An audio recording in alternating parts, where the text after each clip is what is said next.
The average age for a home buyer here in America right now has reached an all-time high of 56 years old. The average home buyer in America is 56 years old. The average home buyer in America is now 56 years old. We are so old. Between skyrocketing prices, crippling mortgage rates, and younger generations being pushed out of the housing market, the dream of homeownership has become a nightmare? Has homeownership morphed into a luxury in the United States? Are we slowly becoming a country of renters? I'm Ben Belack, and welcome back to another episode of The Breakdown here only on Estate Media. Now, whether you're a first-time home buyer, a seasoned investor, or an agent navigating this market, understanding why buyers are getting older is extremely important. The average age of home buyers in the U.S., 56 years old, has risen by 6 years since July 2023, according to the National Association of Realtors annual State of the Market report. That's an historic high, up from an average age in the low to mid 40s in the early 2010s. I want to show you a quick TikTok here. When somebody's looking to buy a home in America, they get put into three categories: first-time buyers, second-time buyers, or investors. This number signifies first-time buyers. And we can see from the 90s all the way to and through the 2008 housing market crash, we were in that high 20 to mid 30s range for the first-time buy. Now, the number after the 2008 crash will continue to go up, but then solidify itself around this mid 30s range. We hit COVID and something interesting happens. The number was creeping up,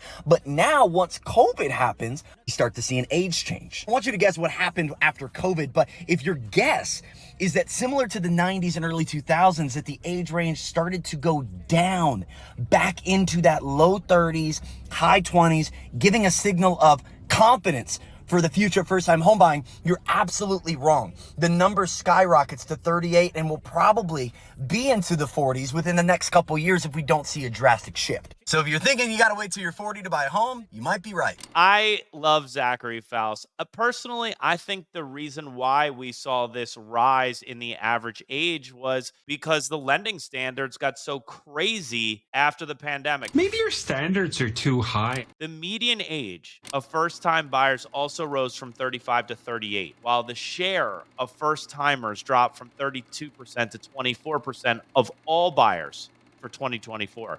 That marks the lowest percentage since NAR started tracking the metric in 1981. The biggest obstacle to home ownership for younger buyers today is saving for a down payment. The median percentage buyers put down is 18%, according to NAR. And on a $435,000 home, that comes to about $78,000. That's a significant expense, nearly matching the annual U.S. median household income. So with mortgage rates hovering around 7% and home prices climbing faster than wages, it's no wonder younger buyers are waiting longer to get back in the game. Now, back in the day, my parents could buy a house for the price of a Tesla. Today, you need the income of an NBA player just to afford the down payment. Now, carrying student loan debt in the six figures for a decade isn't helping younger potential home buyers either. I want to show you a funny TikTok. Nothing's new, nothing's new, nothing's new, nothing's new. Millennials have a natural way of being sad on the internet, but imagine carrying a six-figure debt after college. Oh, goodbye student loan payments. That becomes part of your debt to income ratio when you're trying to get a loan for a home. More first-time home buyers are turning to their parents to help pay for their starter homes. And as housing costs soar, 26% of younger people who recently bought homes say they used family cash for down payments, according to Redfin research. Intergenerational wealth transfer is playing a bigger role than ever before. So if you're lucky enough to have parents who can help, give them a hug.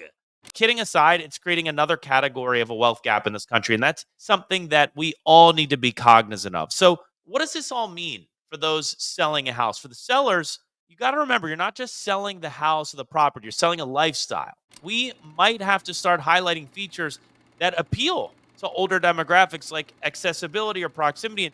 Now, for you real estate agents, older buyers, might mandate move-in ready homes, while younger buyers need guidance navigating financing options like interest rate buydowns.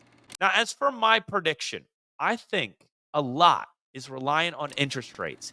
As the cost of the monthly mortgage goes down, more younger buyers will be able to re-enter the marketplace. What I know is, though, with so many Americans having an interest rate of 4% or better that will not move anytime soon, pricing will remain flat to on the rise as far as appreciation goes. We have built in low inventory for as far as I can forecast. The rising age of home buyers is a sign of the times. Higher costs, tougher lending standards, and shifting demographics. But it's not all doom and gloom, baby. There are opportunities for everyone, whether you're buying or selling. So, what do you guys think? Are we pricing out younger buyers? Is this the new normal? Let me know in the comments, and don't forget to subscribe for more housing market insights. I'm Ben Belack, and this is The Breakdown only on Estate Media.